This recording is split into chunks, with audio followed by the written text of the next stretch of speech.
Khawar point میں خوش آمدید۔ چلو اب ساتھ چلتے ہیں، بائے شمسہ اقبال۔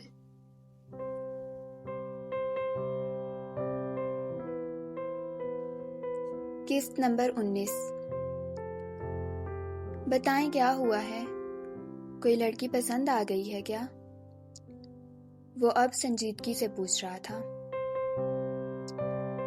ہادی نے بالوں میں ہاتھ پھیرتے ہوئے سر پیچھے کو گرایا اور بے بسی سے بولا،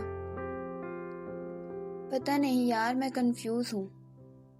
مجھے وہ اچھی لگتی ہے، دل کو وہ اچھی لگتی ہے۔ جب وہ قریب آتی ہے تو سچ میں لگتا ہے کہ دل پر اختیار نہیں رہا، پر کچھ رشتے بھی آڑے آ جاتے ہیں۔ وہ پوری ایمانداری سے جواب دے رہا تھا، میں ان سب باتوں کو ڈائلاگ اور فضول بکواس کہتا ہوں۔ آج اپنی یہی حالت ہے تو احساس ہو رہا ہے اس محبت کا وجود بھی ہے اس دنیا میں۔ سعد منہ کھولے اپنے بھائی کو دیکھ رہا تھا۔ کم سے کم ہادی کے منہ سے یہ اعتراف سعد کے لیے ناقابل یقین تھا۔ کون ہے وہ بھائی؟ سعد اسی سنجیدگی سے بولا۔ ہادی نے چور نظروں سے ماہین کی جانب دیکھا، مگر وہ سعد ہی کیا جس کی نظروں سے کوئی چوری بچ سکے۔ ارے ماہی، آپ ہی کو کیا دیکھ رہے ہیں؟ وہ نہیں سن رہی ہیں آپ کی باتیں؟ سعد نے اسے ماہین کی جانب دیکھتا پا کر کہا۔ ہادی ابھی بھی ماہین کی جانب ہی دیکھ رہا تھا، جو سامنے کچن میں کھڑی کچھ کاٹ رہی تھی۔ اس نے گویا سعد کی بات سنی ہی نہیں تھی۔ سعد کے دماغ میں کچھ کلک ہوا، ایک لمحے کو آنکھوں میں بے یقینی اتری، اور پھر اگلے ہی لمحے وہ ہادی کے گلے لگ گیا تھا۔ ہادی نے حیرت سے اسے دیکھا۔ وہ اب کچن کی طرف بڑھا، ماہین کے سامنے جا کر رکا۔ یہاں چٹکی کاٹیے تاکہ مجھے یقین ہو کہ میں خواب نہیں دیکھ رہا۔ سعد اپنی بازو اس کے سامنے پھیلائے کہہ رہا تھا۔ ہادی مسکراتے ہوئے اسے دیکھ رہا تھا۔ کیوں؟ کیا ہو گیا ہے تمہیں؟ ماہین نے حیرت سے اسے دیکھا۔ ارے مجھے کچھ نہیں ہوا ہے، پر کاٹیے تو تاکہ یقین تو آئے۔ ماہین نے ایسے چٹکی کاٹی کہ اگلے ہی لمحے وہ بازو پکڑے پورے گھر میں ہائے ہائے کرتا بھاگ رہا تھا، اور ماہین اور ہادی ہنستے ہوئے اسے دیکھ رہے تھے۔ حیدر اکیڈمی کے گیٹ پر کھڑا تھا، PMA، جہاں جانا ہر ایک کا خواب تھا۔ اس نے اور ہادی نے وہاں اپنی زندگی کے سب سے خوبصورت پل گزارے تھے، جنہیں ایک وقت میں وہ بدصورت پل کہتے تھے، مگر اب وہ ہمیشہ اس جگہ کو یاد کرتا تھا۔ یہاں ہر جگہ اس کی کیڈٹ شپ کی یادیں بکھری پڑی تھیں، پھر چاہے وہ ڈرل گراؤنڈ ہو یا تمنا ڈپ، یہاں کی زندگی سیکھنے کے لیے تھی۔ یہ وہ جگہ تھی جہاں ایک مخصوص گروہ کو واقعی خاص بنایا جاتا تھا۔ یہ وہ جگہ تھی جہاں رہنے والے حب الوطنی سے لبالب تھے۔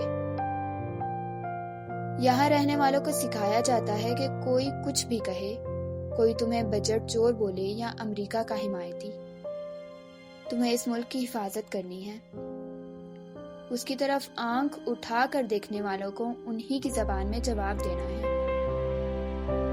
ہر لمحہ تیار رہنا ہے، دشمن کی جان لینے کے لیے بھی اور اپنی دینے کے لیے بھی۔ اسے رشتوں کو ایک طرف رکھ کر وطن اور وردی سے کیا وعدہ نبھانا ہے۔ حیدر اب اندر داخل ہو رہا تھا۔ اسے ہر قدم پر بکھری یادیں مل رہی تھیں، اور وہ مسکراتا ہوا اندر کو بڑھ رہا تھا۔ اس ادارے میں جو جوانوں کے ڈھیلے بیچ سیدھے کرتا تھا، انہیں ایک ینگ مین سے ایک جینٹل مین بناتا تھا۔ CMH کی ایمرجنسی وارڈ میں لگی گھڑی شام کے 5 بجا رہی تھی۔ ماہین اوور آل بازو میں ڈالے، ایک ہاتھ سے گردن کو ملتے باہر نکلنے کو ہی تھی جب اس کی نظر سامنے آتے شخص پر پڑی۔ وہ قدم قدم چلتا اس کے پاس آ کھڑا ہوا۔ آپ کہیں جا رہی ہیں؟ ہادی نے سلام کے بعد پوچھا۔ جی میں آن کال تھی کل صبح سے، آج سارا دن بھی مصروف رہی، بس ابھی گھر جا رہی تھی، اس نے نرمی سے جواب دیا۔ تھکاوٹ اس کے چہرے سے ظاہر ہو رہی تھی۔ میں دراصل انجیکشن لگوانے آیا تھا، اینٹی بایوٹک کا کورس مکمل کرنا جو ضروری ہے۔ اس نے اپنے آنے کی وجہ بھی بتائی۔ چلے میں آپ کی رپورٹس بھی دیکھ لیتی ہوں، ایک بار پھر سے ٹیسٹ کروا لیں تاکہ ٹریٹمنٹ سے کچھ فائدہ ہوا یا نہیں یہ تو پتہ لگے۔ وہ اپنی تھکاوٹ بلائے واپس اندر جانے کو مڑی۔ ارے نہیں، آپ تھک گئی ہوں گی، ایسا کریں آپ یہ گاڑی کی چابی لیں، باہر چل کر گاڑی میں بیٹھیں، میں آپ کو ڈراپ کر دوں گا، میں بس 10 منٹ میں آتا ہوں۔ ارے نہیں، میں چلی جاؤں گی، اس کی ضرورت نہیں ہے، وہ فارمل ہو رہی تھی۔ ہاں، دن میں اب آپ بلیوں سے بھی نہیں ڈرتی ہوں گی کہ میں آپ کو ان کا ڈراوا دے کر کہوں کہ میرے ساتھ چلیں۔ ایک لمحے کو ماہین کے چہرے کا رنگ بدلا، وہ پل اس کے ذہن کے پردے پر لہرائے۔ میں ڈری نہیں تھی تب بھی، وہ خفت مٹاتے ہوئے بولی۔ ہاں، اس کا اندازہ ہے مجھے، وہ مسکراتے ہوئے کہہ رہا تھا۔ چلے میں رپورٹس دیکھ لیتی ہوں۔ وہ ہادی کے ساتھ اندر کو بڑھ گئی۔ انجیکشن لگوا کر بلڈ ٹیسٹ کروانے کے بعد وہ گاڑی میں آ بیٹھے۔ رپورٹس ملنے میں ٹائم لگے گا، میں کل لے آؤں گی خود ہی، وہ سیٹ بیلٹ باندھتے ہوئے اس سے کہہ رہی تھی۔ اوکے، ایز یو وش، وہ گاڑی سٹارٹ کرتے ہوئے بولا۔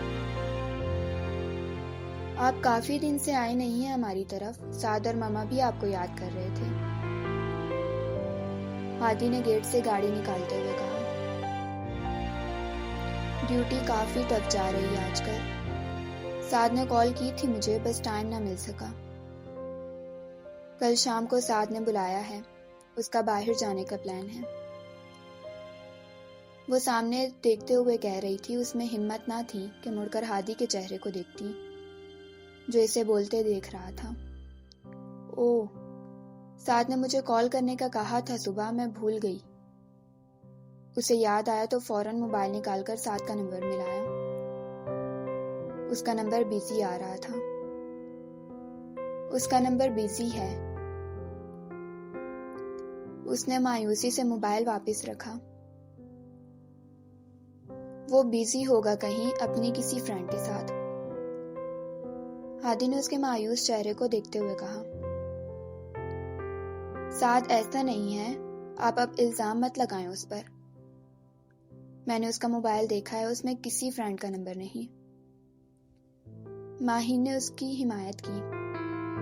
ارے واہ، سب پہ یقین ہے آپ کو، ایک مجھ پہ نہیں ہے، وہ مسکراہٹ دبائے کہہ رہا تھا۔ ہاں تو فرینڈز آپ کی ہوں گی مجھے یقین ہے، مگر سعد کی نہیں، وہ اب بھی سنجیدہ تھی۔ میں ایسا بالکل نہیں ہوں، آئی سویئر، وہ اسے صفائی دیتے ہوئے بولا۔ سعد سے پوچھ لوں گی میں، وہ اب کے مسکرا کر اس کی طرف دیکھتے ہوئے بولی، اور وہ میرے بارے میں ایسے جھوٹ بولنے میں ماہر ہے، وہ دانت کچکچاتے ہوئے بولا۔ ماہین کو بے اختیار اپنی پہلی ملاقات یاد آئی۔ تبھی عادی کا موبائل بج اٹھا، اس نے سامنے موبائل ہولڈر میں موبائل رکھا تھا۔ ایک انجان نمبر سے کال دیکھ کر اس نے کال ریسیو کی۔ ہیلو، کال سپیکر پر لگاتے ہوئے وہ ڈرائیونگ کے دوران بولا۔ ہیلو ہادی، کیسے ہیں آپ؟ ماہین جو باہر دیکھ رہی تھی نسوانی آواز سن کر یکدم پلٹی۔ ہادی کے تاثرات دیکھنے کے قابل تھے، اس نے ایک نظر ماہین کو دیکھا، پھر موبائل کو۔ جی آپ کون؟ وہ اب کے پوچھ بیٹھا۔ آپ نے ابھی تک میرا نمبر سیو نہیں کیا؟ ارے میں عروج بات کر رہی ہوں۔ ماہین اب کی بار آنکھیں سکیڑے ہادی کو دیکھ رہی تھی۔ اس کی آنکھوں میں بے یقینی تھی۔ اوہ اچھا، مس عروج۔ وہ مجبوراً اب بات کر رہا تھا کیونکہ اب کال کاٹ بھی نہ سکتا تھا۔ میں ڈرائیونگ کر رہا ہوں، آپ سے بعد میں بات کروں گا۔ وہ جلد از جلد یہ کال بند کرنا چاہتا تھا۔ ایک منٹ، مجھے بس یہ پوچھنا تھا کہ کل اگر آپ فری ہیں تو گھر میں کل ایک پارٹی ہے، اس میں شامل ہو سکتے ہیں آپ؟ پاپا سے بھی مل لیں گے آپ۔ ہادی نے کچھ کہنے سے پہلے ہاتھ بڑھا کر کال کاٹ دی۔ ماہین نے ایک نظر اسے دیکھا اور پھر چہرہ دوسری طرف کر لیا۔ آئی سویئر، میرا کوئی ایسا تعلق نہیں جیسا آپ سمجھ رہی ہیں۔ وہ دعا حیدر سے ناراض تھی، اس کی وجہ سے مجھے عروج سے بات کرنا پڑی، اور پھر پتہ نہیں کہاں سے اس نے میرا نمبر لیا اور اب کال۔ وہ بنا کچھ سوچے سمجھے اسے صفائی دے رہا تھا۔ ماہین کا دل بے یقینی کی کیفیت میں تھا، اسے برا لگا تھا، اس کا دل دکھا تھا۔ محبت کی لو پر رکھا اس کا دل محبت کی آنچ سے روشناس ہو رہا تھا۔ ماہی، میرا اس سے ایسا کوئی ریلیشن نہیں ہے، میں سچ کہہ رہا ہوں، وہ بے بسی سے کہہ رہا تھا۔ اسے ماہین کی آنکھوں میں موجود بے یقینی نے بے چین کر دیا تھا۔ اسے ماہین کا منہ موڑ جانا بے چین کر گیا تھا۔ کیسی وہی تھی یہ محبت کہ دونوں دلوں پر نازل ہوئی تھی اور ان کو ایک رشتے میں باندھ دیا تھا۔ ماہی نے خود کو سنبھالا اور پھر اس کی طرف پلٹی۔ آپ مجھے کیوں صفائی دے رہے ہیں؟ یہ جو کچھ بھی ہے آپ کا پرسنل مسئلہ ہے، میرا اس سے کوئی تعلق نہیں ہے۔ اس کی زبان تو اس کا ساتھ دے رہی تھی مگر اس کی آنکھیں نہیں۔ ہادی کے دل کو کچھ ہوا، اسے عروج پر غصہ آیا تھا۔ یہ میرے سینئر آفیسر کی بیٹی ہے اور صرف حیدر کی وجہ سے میں نے بات کی تھی۔ وہ اب بھی صفائی دے رہا تھا۔ ماہین کے دم نے اسے قبول کیا۔ اوکے، مان لیا اب۔ ماہین کو اس کا وضاحت دینا اچھا لگا تھا۔ اب آپ سعد کو یہ بات مت بتا دینا۔ وہ اس کی بات پر اس کی جانب مڑی۔ آپ یہ ساری وضاحتیں اس لیے دے رہے تھے؟ وہ بڑی بڑی آنکھوں کو اور بڑا کر کے بے یقینی سے اس سے پوچھ رہی تھی۔ ہاں، تو آپ کو کیا لگا تھا؟ وہ مسکراہٹ دبائے پوچھ رہا تھا۔ کچھ بھی نہیں، مجھے کیا لگنا ہے؟ وہ گڑبڑا کر سیدھی ہوئی۔ سعد راشدہ بیگم کی گود میں سر رکھے لیٹا تھا۔ ماما اب پلیز جلدی سے ٹھیک ہو جائیں، آپ ایسے بیمار بالکل بھی اچھی نہیں لگتی ہیں۔ وہ بالکل بچوں کی طرح ان کا ہاتھ تھامے لیٹا تھا۔ انہوں نے مسکرا کر اپنے بیٹے کو دیکھا جو ان سے بے پناہ محبت کرتا تھا۔ میں اب ٹھیک ہوں سعد، تم پریشان مت ہو، اب تو میں بالکل ٹھیک ہو گئی ہوں۔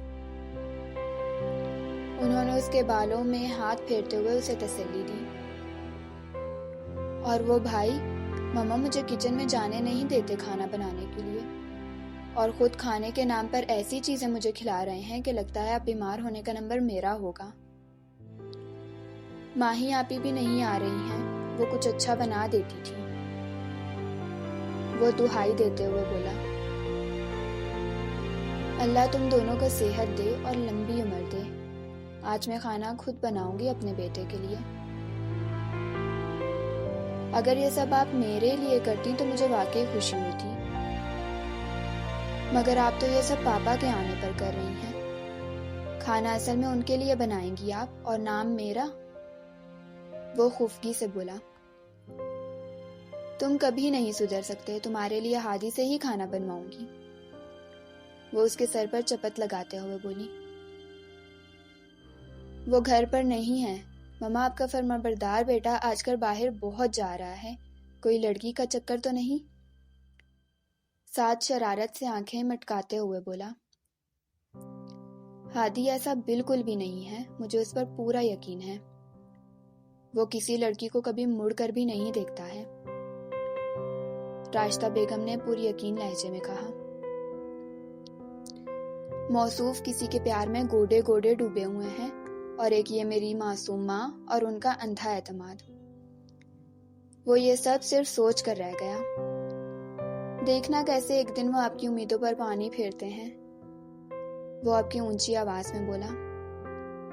وہ دن کبھی نہیں آئے گا، وہ دو بدو بولی۔ ہادی نے گیٹ پر پہنچ کر گاڑی روکی، ماہین نیچے اتری۔ آپ اندر آئیں، ماما سے بھی مل کر جائیے گا، ماہین نے گاڑی سے اندر جھانکتے ہوئے کہا۔ ہادی گاڑی سے نیچے اتر آیا، ماہین آگے بڑھی، ہادی کے بالکل پیچھے ہی کھڑا تھا۔ بمشکل 1 قدم کا فاصلہ تھا۔ وہ اس کے بالکل پاس کھڑی تھی، اس کے قریب۔ جو شخص دل کے قریب ہو، وہ اگر نظر کے قریب بھی ہو تو محبت اپنی جڑیں مضبوط کرنے لگتی ہے۔ وہ بھی اس کی موجودگی کو محسوس کر رہا تھا۔ ماہین نے بیل دی، گیٹ نہیں کھولا گیا۔ اس نے ایک بار پھر بیل دی۔ اس نے چابی نکالنے کو ہاتھ بڑھایا۔ بیگ گاڑی میں ہی رکھائی تھی۔ وہ پلٹی، ایک لمحے کا کھیل تھا، یہ اور وہ ہادی سے جا ٹکرائی۔ اس کا سر ہادی کے سینے سے ٹکرایا تھا۔ لمحوں کا کھیل صدیوں کی کہانی بنا گیا تھا۔ ماہین کو لگا تھا اس کا دل باہر نکل آئے گا، اور ہادی، اس کا دل مکمل طور پر ماہین کی محبت میں ڈوب گیا تھا، کنارے سے بہت دور کہیں۔ ماہین نظریں جھکائے سرخ چہرہ لیے کھڑی تھی۔ اس کے چہرے پر بکھرے رنگ ہادی پر اس کے دل کی حالت کو عیاں کر رہے تھے۔ دل نے پوچھا، خوشی کسے کہتے ہیں؟ کہا، جب پتہ چلے جسے تم چاہتے ہو وہ بھی تمہیں چاہتا ہے۔ دل نے کہا، محبت نبھا لوگے؟ اس نے کہا، اس کے لیے سب لٹا دوں گا۔ دل نے پوچھا، قضا تو نہ کرو گے؟ کہا، سب وقت پہ ادا کروں گا۔ دل محبت میں سجدہ ریز ہو گیا کہ وقت ادائیگی آیا تھا۔ ماہین نے جلدی سے آگے گاڑی کی جانب قدم بڑھائے۔ ہادی بھی ہوش میں آیا۔ مما گھر نہیں ہے شاید، وہ بڑبڑائی۔ میں ابھی چلتا ہوں، پھر کبھی آؤں گا، وہ اس کے جھکے سر کو دیکھتے ہوئے بولا۔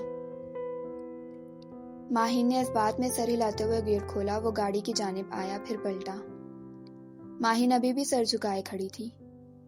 خدا حافظ، وہ کہہ کر گاڑی میں بیٹھ گیا اور گاڑی آگے بڑھا دی۔